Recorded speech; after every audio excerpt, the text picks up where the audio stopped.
Hey, welcome back. How we doing there, kids? We're going to talk about lots of hockey today. We're going to talk about the Caps splitting the weekend set. We're going to kind of get teed up for the game against Winnipeg. And I'm going to talk about youth hockey culture on Locked On Caps.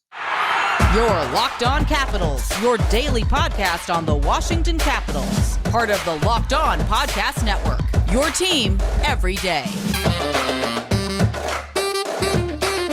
And hello, ladies and gentlemen, and welcome to another episode of Locked On Capitals. I am your host, as always, the insider to the insiders, Tyler Kuehl.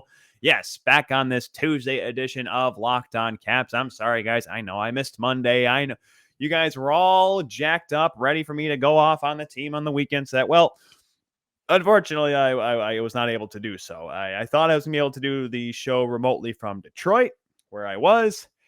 And then I realized sleep was important. And I also had to do my other work while I was out there. So I didn't have a whole lot of time to throw in the show. So unfortunately, we had to take the day off. So with that, so we got a jam-packed show today. Like I mentioned, we're going to talk about the games from this weekend, kind of get teed up for the Winnipeg Jets matchup tonight. And it's going to be an interesting game, too, to say the least. So we'll talk about that more. And also, I'm going to talk about my experience calling games. I'm not going to, I called games for Hockey TV, nothing against them. They were NAPHL games, nothing against them. It's just from what I experienced while I was there. That'll be later on in the show. So let's start off with the games from this past weekend. The back-to-back set, 2 afternoon starts. I know, a little bit odd indeed. By the way, if you're watching us on Locked On Capitals YouTube channel, thank you all very much for watching. I got this. Yes, if you're watching, I'm wearing a 2000 NHL All-Star sweater, a World All-Star sweater. I was in Royal Oak this weekend, a couple of days. I think I was there Friday and Sunday.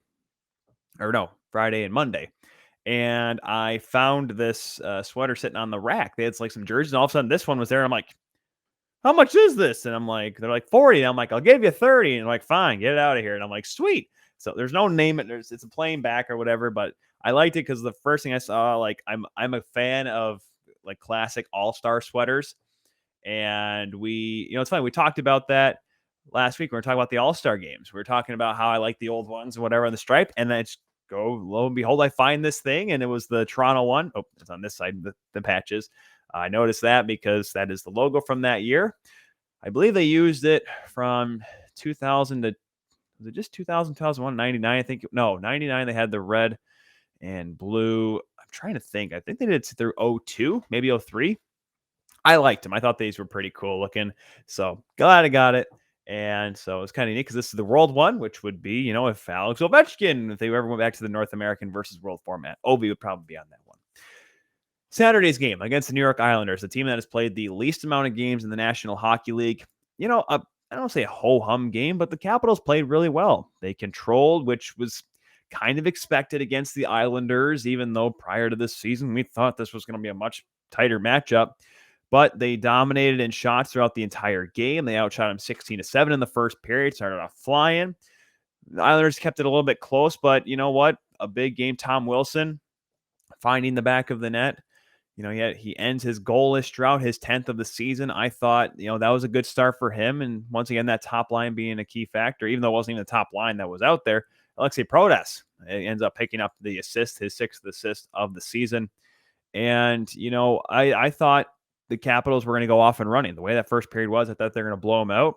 But that was not the case. It was 1-0 all the way through towards the end of the game. Alex Ovechkin pots in the capper with dying seconds of the game, his 5th of the season at that time. Shout out to Kuznetsov, his 24th assist. But I think the star of the game for sure was Vitek Vanacek. He's kind of fallen out of favor since Ilya Samsonov really took over. And, of course, he's been battling injury. He was ill for a little bit. That's why Zach Fucale, of course, got back-to-back starts. Of course, Vanacek backed up the second game for Fucale on, Sunday? The one against Boston, because Vanacek came in relief. That's right. And because they thought, let's get him on the ice. And Vanacek played all right. The team in front of him played kind of flat. That's why they got their butts kicked by the Bruins last week. So, And, maybe thought, hey, let's give them a shot. The Islanders are not the greatest team in the world, so let's give them an opportunity against one of the lesser teams. And I thought he played well, especially in a 1-goal game in the third period. Shots were only 10-8 in favor of Washington. You slip up once in a game like that, all of a sudden it's a different hockey game. The Islanders all of a sudden have a chance to win. We saw that kind of with Kuehl in his first start. Sure, the Detroit Red Wings only got 21 shots on goal, but the Caps only won that game 2-0. Ilya Samsonov, the shutout they had against the Arizona Coyotes, 2-0 win, 18 shots on goal, but it was only a 1-goal game. It seemed like for the longest time, Karl Vejmelka playing in a magnificent game. So that's something that you can certainly admire about a young goaltender who, maybe it's not a busy night, but when a team keeps it close against your team, you just have to find a way to bear down and make some saves. And I thought he did that. And that was really important for them to get the win on that day. The next day, they take on the Vancouver Canucks. And, there were some questions on how good they were going to play, given the fact they were playing an afternoon game, back-to-back as well. But also the Vancouver Canucks came in on the second half of a back-to-back. They had just gotten, I don't say their butts kicked, but they got handled pretty well by the Carolina Hurricanes on Saturday. So I was thinking, well, you know what? This could be a good opportunity. Both teams had to travel. It wasn't like, Washington was at home or Vancouver was waiting in D.C. Both teams, like we said, had to fly back to the nation's capital. And boy, that was a really interesting game, eh? The Canucks came out fast. They came out fast and quick. They seemed like they were a little annoyed that because they had a rough road trip going into that weekend. They battled hard, but they couldn't find a way to, beat. They got hammered by Florida. They were getting beat up by, the Lightning, and all of a sudden they have a chance to go up against the Hurricanes. They get, I don't say smacked, but 4-1. They were not feeling good on this East Coast trip of theirs, but they came out hard. They were out. 27 shots on goal in the first period, by the way. 26 or 16-11 in favor of the Canucks. Thatcher Demko, I thought, was playing really well in this one. Ilya Samsonov started off strong as well. Obviously for the Caps, Alex Ovechkin gets a power play goal, his second of the weekend, 26th of the season. In typical Ovi fashion, the one-timer powered it through Thatcher Demko as well. What a shot. And then the second period happened where everything went sideways. Elias Pettersson, who had been pretty darn quiet for the last, couple weeks, 3 weeks. Some people say the season for the Canucks. Canucks fans say that. Back-to-back goals just, in the first 5 minutes of the period. 7th and 8th of the season. Yeah, that was unexpected. One of them, which on the power play, then Bo Horvat, Captain Bo, scores another power play goal for the Canucks, and all of a sudden it's 3-1 by the end of the second period. And the Caps outshot him as well. And it's just one of those things when you give teams like this opportunities. And I've said this before, the Canucks are a better team than their record showed early on. They just needed the right guy in charge. They kind of have that right now with Boudreau. They just find a way to get it done. By the way, Quinn Hughes on the goal for Horvat. That's his 28th assist of the season. He actually assisted on both power play goals for Horvat and Pettersson. And man, it was hard. And then later on in the third period, the Caps come out flying again. They get another power play. Then Tom Wilson bangs in his second of the weekend, 11th of the season. 2 for 2 on the power play. We complain that the fact that the Capitals' power play stinks. We complain that their power play sucks. We said that they need to figure it out, try something different. Then they go 2 for 2 in a game. You think to yourself, wow, this is an improvement, and you still lose. Well, one thing obviously certainly helped. Thatcher Demko making some big saves in this one for the Canucks. JT Miller, by the way, pots his 12th as the empty netter late in regulation to give the Canucks the 4-2 win. That's a game where you kind of just have to shake your head and say, we got beat. You got beat by a team that's actually really good. Yes, you look at the standings, you look at the power rankings by everybody, and you're like, how can this be? Well, good teams find a way to win games, and there are games that good teams lose. Shoot, want to go last week when the Toronto Maple Leafs lost to the Arizona Coyotes? We need to discuss that. Like, that happened, and the Toronto Maple Leafs on paper are 2,000 times better than the Arizona Coyotes. And I'm not saying that was as wide of a gap as this Canucks-Capitals matchup on Sunday, but the long story and the short is the fact that the Canucks are talented, and Pettersson had been quiet. He happens to explode the one time they play the Capitals. So I don't want to hang my hat too much on this loss, and it's really hard to, if you do look at the recent schedule for the Caps, yeah, it's been a struggle. They have now lost 5 of their last 6 games.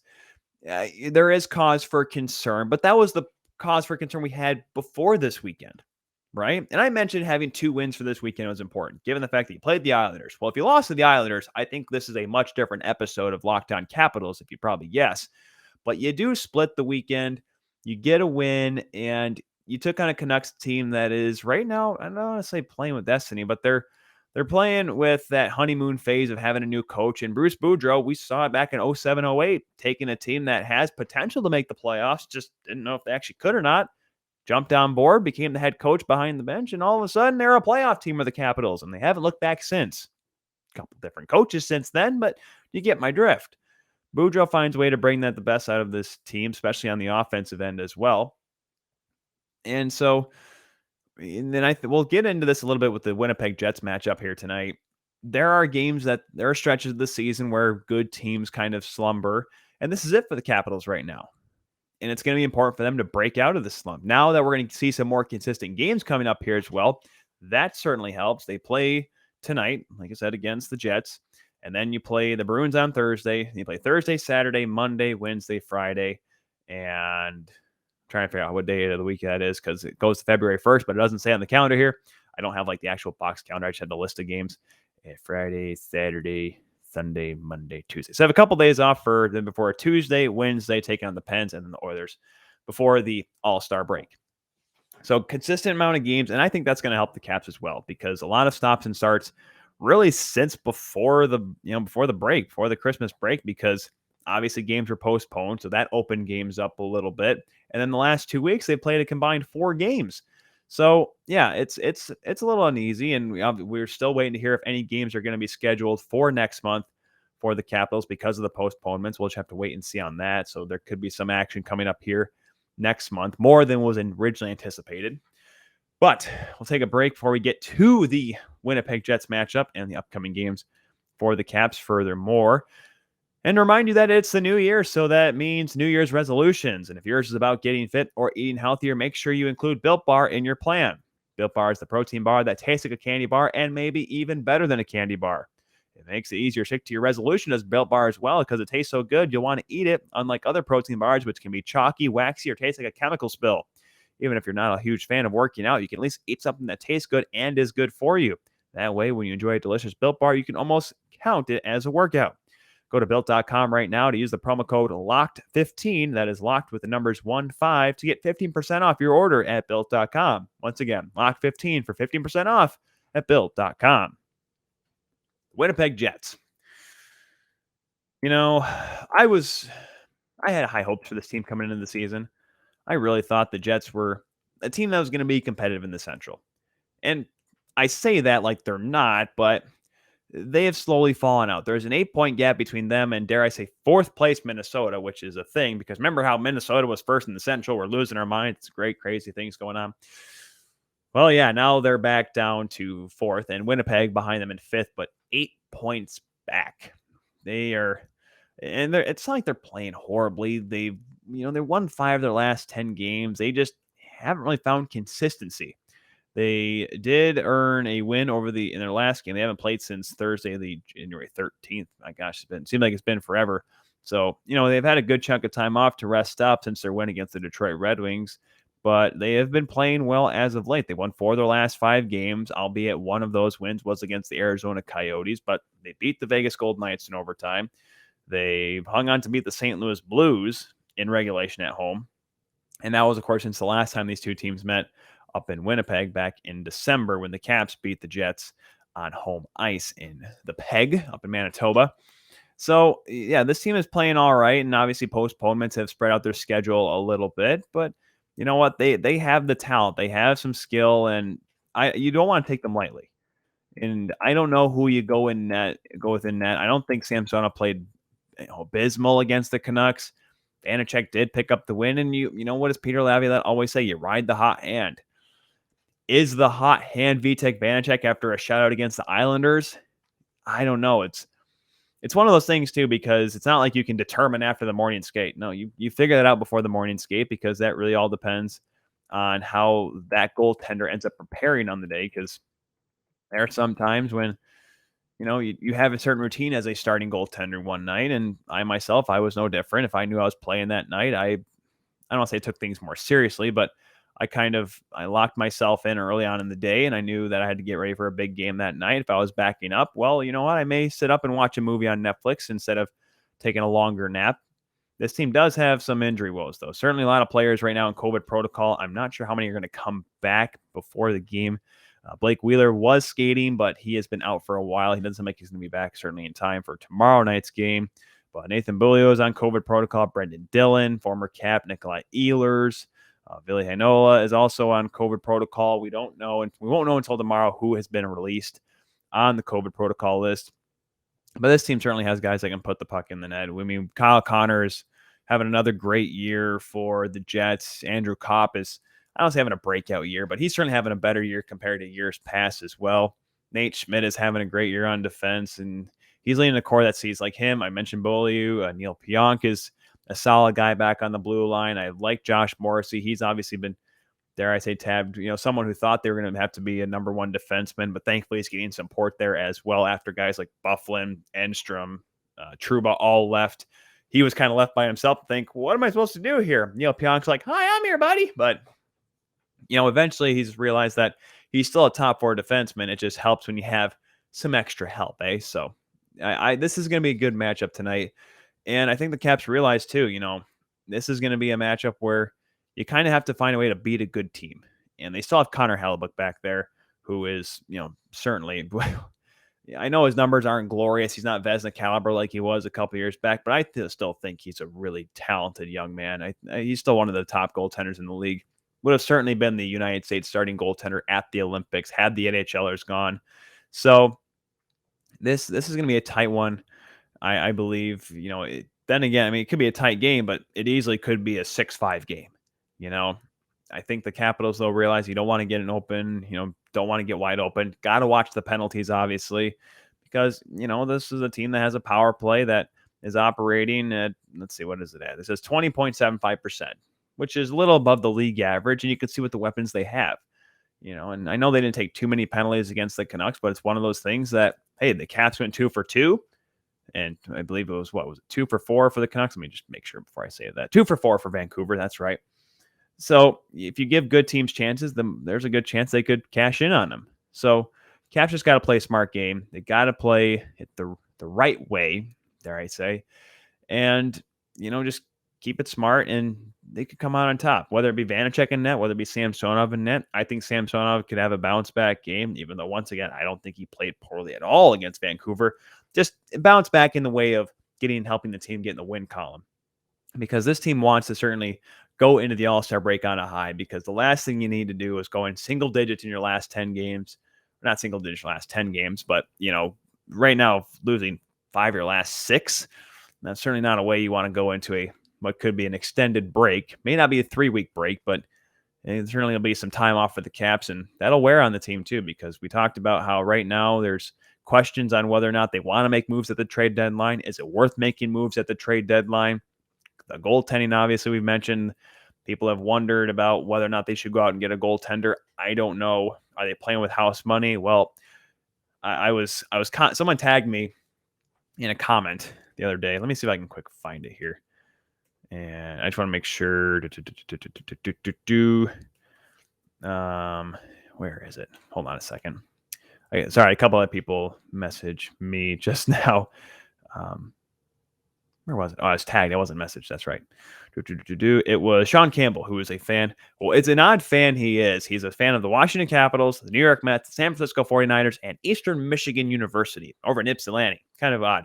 But he asked me, he asked me, is it my Capitals aren't good, or is it that they're just too old? And I said they're regressing to the mean.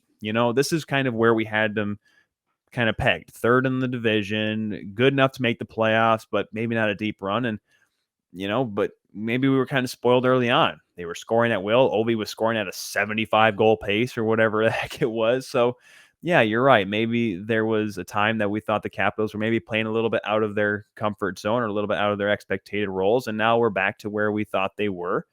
And they can easily turn it around. Let's not be frank here. This could be a chance for a team to rally and come back, get some wins here, and move really quickly back up towards the top of the division. Yeah, they're trailing both Carolina and New York with games in hand to the Carolina Hurricanes. So, it's one of those things that this is a team that knows how to win.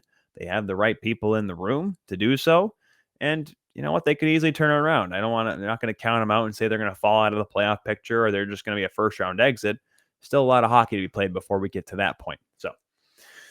So with that, we'll get towards the game and we'll give you the upcoming games for Monday night, as well as talk about my experience with youth hockey this past weekend.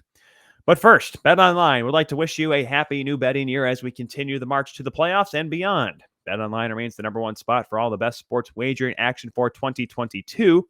New year and a new updated desktop and mobile website to sign up today and receive your 50% welcome bonus on your first deposit. Just use the promo code LOCKEDON to get started.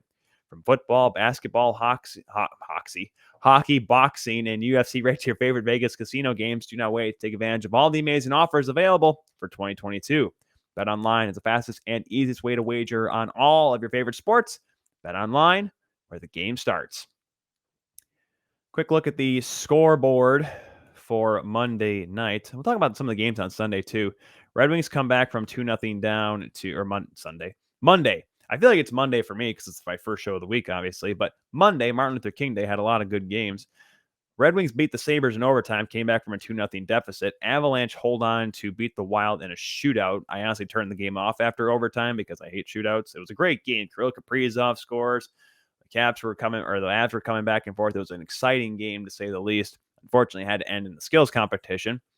Sharks hammer the Kings 6-2. Coyotes and Canadians in ESPN Plus game, the national game, the Shane Wright sweepstakes. 5-2 win for the Arizona Coyotes. The Kraken pull out a shootout win themselves, even though Marc-Andre Fleury stood on his head to give the Hawks a chance. 3-2 winners for the Kraken. The only games I'm not able to give you the scores are Philly and Islanders, Preds and Blues, and Pens and Knights because, well, I'm recording around that time, so that's probably why. Also, Devils and Maple Leafs were the lone game postponed. So now, this is a part of the show where, I don't know, I may get in trouble with some people. Maybe, I don't know. So like I said, I was in Detroit, the greater Detroit area, broadcasting for the NAPHL Showcase Division Playoffs this past weekend. So which means I got to see teams from the 14 under division, 16 under divisions, and 18 under divisions. So for those that don't know, it is pretty much the Bantam and Midget divisions, both because they changed it all to 18 under, 16 under because of the derogatory, negatory context towards saying midgets and bantams and squirts and what have you. So I go to the game. The first couple games I do, I'm in the stands. And I mean, these are public rinks. Let's make no bones about it. We're not like this is a press box. We're not at Little Caesars Arena. This is Suburbanized Rochester, John Lindell Memorial Arena in Royal Oak, Suburbanized Macomb as well. And games were also played at the Taylor Sportsplex and Troy Iceplex. So public rinks, nice facilities all around. But, you're in the crowd, you're by the people. So you hear them in your headset while I'm calling these games. And there's just things I noticed. I also, there was a couple games in Macomb where I got to call games in the penalty box. Unfortunately, the setup was able to put the camera behind the penalty box, behind the scorekeeper's box on a scissor lift. I was positioned down between the benches. I actually saw everything pretty okay. It wasn't like I missed a whole lot. I know some people have issues calling games on ice level. I did all right, I think. I mean, there were parts in the corners where the players were standing up on the benches so I couldn't see. But at that point, people are watching on hockey TV. They see what's going on for the most part. We had some great camera looks in some of the rinks. But here's what I experienced, okay? I'm going to talk about three people here, okay? The parents, the players, the coaches. Because we talk about how there's a toxic culture around hockey. A toxic culture. My gosh, why are players being jerks to other people? And, why is management, having all these issues behind the scenes? And obviously we went through the whole Kyle Beach saga and what have you. Why is that the case? Well, let's start off with the first thing. The people that create these kids, the parents. I played hockey from the age of 6 to the age of 21. Tried through 22, but unfortunately, I wasn't playing organized hockey at that point. But so for 15 years, I got to play the game. And the first chunk of those years were playing up through squirts, peewees, bantams, what have you. So, and I was on the ice in these games, so I didn't hear exactly what was going on. I heard parents would yell and whatnot all the time, but I wouldn't know what they're saying. So then I go up into the stands, and I will say this right now. I have heard hockey parents go, sideways, but I try to avoid as much as possible because I don't have kids yet. I really don't care. I don't want to. It's one of those things where, I don't mind watching good hockey, but I don't like to be around the parents because, like they said, they yell and scream, and usually it makes no sense. Because something I've realized, first of all, half the parents don't really understand the rules at all, and it's really hard to go out and pretty much say it right in the face that they don't understand it because, unfortunately, there's about 50 of them and one of you. And they're also way too hard on the kids. They're yelling, skate, move your feet, like they're the ones coaching. I know this is probably something you guys have all heard before, but that's true. And it's annoying. Yes, I know you probably people here at NHL games as well, college hockey games as well. I get that, but those are spectators, those are fans, fanatics, whatever you want to do. But these are parents with kids, with 14 and under, kids that are just starting out high school, trying to develop and become who they are. And here they are getting yelled at by their own parents, and then of course, then the parents are being yelling at the officials. That was the worst thing too. Like, I've had my issues with officials, but I'm the one playing. And I try to keep it as clean as possible because I try to, try to figure out what the ref was thinking. If he makes a bad call or something, I ask, didn't you see this? And I for the most part, was mild-mannered. Sometimes I didn't go full Ronnie Hextall on him or something like that, but certainly I've had my disagreements with the guys in the stripes on the ice. But the refs the parents are yelling at the refs like they don't know, like they know the rules better than the refs do. Saying that these refs are horrible, these guys suck. Even the players are giving it to them. I heard a couple players, like I said, I was in the scorekeeper's box between the two penalty boxes. These players saying in so many words because the F-bomb was used. And I'm not going to say that swearing doesn't happen in hockey. It happens. Gordie Howe, he said he's bilingual, not because he speaks French. He speaks English and he speaks hockey or speaks cursing.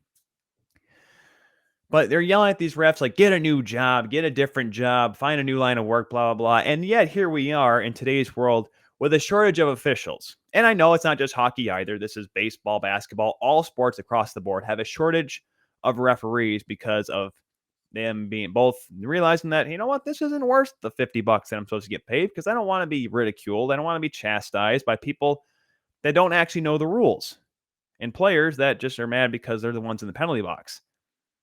Saying, where do you find these refs? When you find them at Meijer, because Meijer is very popular. It's like Walmart, just, Midwest thing. And like they're just screaming everything at them like it's like they are better than the refs. And the refs are just trying to make sure that like these kids can have a game. I honestly want to take my headset off and look at these parents and I'm like, hey, do you want your kid to play hockey? You're probably paying $25,000 for this kid to be part of this AAA team here. Well, it would help if he played, right? Well, you need refs out there. And they're complaining like they're the worst things in the world. Like they're expecting them to be in the NHL.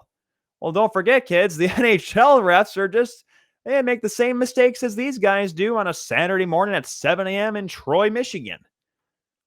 Don't give the refs so much flack. Let them do their jobs. If they mess up, they mess up. Oh my gosh, your kid lost a game on Sunday morning and who knows where. You had to travel miles for it, sure, but my goodness, your life goes on. You'll be back to work on Monday. It happens. Oh my gosh, did it determine the Stanley Cup? I don't think so. These kids are 16 years old. And then we go to the coaches here because it has to do with the players. The players, unfortunately, are kind of affected because, once again, they hear the yelling and screaming towards the refs. They think the refs are wrong, and that's how they react towards the refs to the players. The coaches, the ones that are meant to teach the game, the ones that are meant to instruct to help these kids learn the game, learn the values of the game, and learn the morals of teamwork and being part of a team. It's very important that they become good role models for these kids. So when I see a team, I'm not going to name any teams here because, unfortunately, I don't want to drag anyone through the mud. And and odds are none of them probably listen to this show. But if they do, I hope they realize that it's them I'm talking about. And if you're someone out there that knows a coach like this, I hope you say something to them. Or if you're a coach yourself, here you go. When you see a player make a bad play, Once again, I get it. This is a tournament, division playoffs. There's a championship on the line. Things could get a little tense on the bench. But when he makes a bad pass and you yell at him on the bench to blankety blank move your feet, or else you're not going to play anymore on this team, to 18 years old, whatever, six, and it's also another, giving it to a 16-year-old kid. And there was a goaltender that got screened on a shot, and he went down in the butterfly, didn't see where it was, didn't really move much on a screenshot. It floats by him in the back of the net. And the coach of this 14-year-old kid yells at him, like, move, do blank and something. What good does that do? Ridiculing a teenager, a kid. I don't want to say a child because unfortunately teenagers don't want to be known as children, but adolescents, yelling at them, making it seem like it's going to make them better. What do you think you are, Herb Brooks? You're going to take these college kids and grind them. You're going to take these high school students, these kids that are just wanting to play hockey at a high level to maybe get somewhere. Where is the good in that? And then people are shocked when you see the players dropping F-bombs at people. And oh my gosh, I've never thought of myself as going after a 16-year-old kid. But if I heard one more 14 or 16-year-old kid, or even 18-year-old kid as well, use the R word. Okay, welcome to 2022, folks, where that kind of language is not acceptable. Yeah, there's a kid in P, and like stuff like, using, discretion and prejudice towards all this, like using that kind of language is completely wrong. I almost wanted to stop broadcasting. I had to mute my mic because I was going to yell at somebody, or I was just going to like lose my mind. I completely just got bamboozled, completely lost track of the play because there's a kid in the penalty box calling a ref the R word. Calling him R word, excuse me, whatever you want to say. If you don't know the R word that I'm talking about here, there's a reason why I'm not saying it, because it's completely irresponsible, completely stupid to say. And I know, like I said, it's not just R words. There's also, I know there's, and I didn't hear any of it this weekend, thank goodness, but I know there's also racial slurs still being put out by players that play under 18, under 16 hockey, even go back down to under 12s. There's the kid in PEI that was giving towards racial slurs just because he wants to play the game that he loves. All of this I'm seeing around youth hockey, this game that I love. And yet all of these, the players, the coaches, the parents that are treating their kids like they're going to be the next big thing. I will tell you, I broadcasted 14 games and an average of 15 players per team. So do the math. So 30 times 14. What is that? 39 is 40. Is it 42? 420 kids, we'll say. We'll just guesstimate there. 420 kids. I probably saw two that might have a shot to play college hockey. Might have a shot. Sorry, bumped my mic there. Two kids that may go play junior A somewhere in the USHL, or maybe junior A in Canada. Maybe. Hard maybe. And yet these parents think they're the greatest things ever. They're going to be the next big thing, so they should be treated that way. They should be treated like superstars. And that, here they are yelling and screaming at the refs. And then the players will yell and scream at the refs because they realize that doing that is okay. And the coaches are explaining. I played for a coach who was very tough on me when I was growing up. Not going to name drop him. He knows who he is, and I haven't seen him in a long time, but he was a good coach. Played in the Detroit area for a long time, played high-end hockey, junior hockey, and he knows the game really well. I don't ever remember him swearing at me once. He got on me. That's fine. And I understand that. Sometimes you play bad and you deserve, but he never openly yelled at a player. He kind of went, I remember I came back one time and he came over to me and he's like, come on, Tyler. Like, he got mad at me, but he didn't like openly yell at me like some of these coaches were. Coaches who these parents put their trust in to make their kid a better player and a better person. And yet you see that happen and you wonder why these kids either end up dropping hockey entirely, going out of the game, or becoming complete jerks on the ice. This toxic culture we always complain about in hockey, how it needs to change.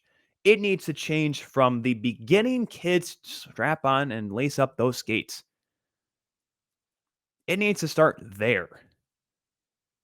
You're right. The NHL needs to do better. 100% agree.